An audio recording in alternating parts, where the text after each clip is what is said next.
পটুয়াখালী জেলার কলাপাড়া উপজেলার মহিপুর থানার লতাছাবলী ইউনিয়নের মসজিদের এক ইমামকে বলাৎকারের সময় স্থানীয়রা হাতে আটক করে। এখন মোর কথা হয়েছে কি, এই হুজুরের বলাৎকারের সময় যে ধরছেন, ওই সময় আপনার একটা জিনিস ভুল করে লেছেন চালে, এটা কি আপনাকে ধরে খারাপ লাগতে পারে।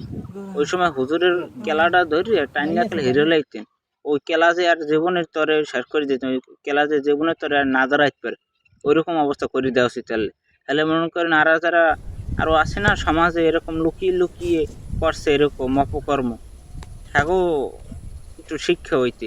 আর হুজুরের তো শিক্ষা হইতে হইতে, আর যারা এরকম লুকিয়ে লুকিয়ে এরকম অপকর্ম করছে হ্যাগো বড় শিক্ষা হয়ে যাইতে।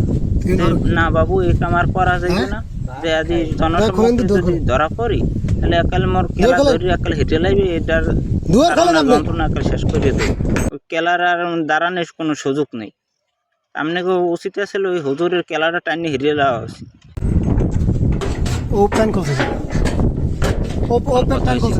তারা এরকম সমাজ কর্ম করে তাদেরকে আপনার বিচার না যদি করেন, তাহলে দেখবেন আরও যারা অপরাধ এরকম সমাজে করতে আসে লুকিয়ে লুকিয়ে, তারা আরও সাহস পাইয়ে যাবে। আপনি একজনারে প্রকাশ্যে বিচার করেন, জনসম্মুখে বিচার করেন, দেখবেন কি যারা ওই যে সমাজে লুকিয়ে এখনও যারা এরকম অপকর্ম করতে আছে, তারা এটা আর করার সুযোগ পাইবে না। আপনি জাস্ট একজনরে প্রকাশ্যে বিচার করেন। আপনারা আমার একটা প্রশ্নের জবাব দিয়ে যাবেন, এই সমাজের শিশুরা কোথায় নিরাপদ?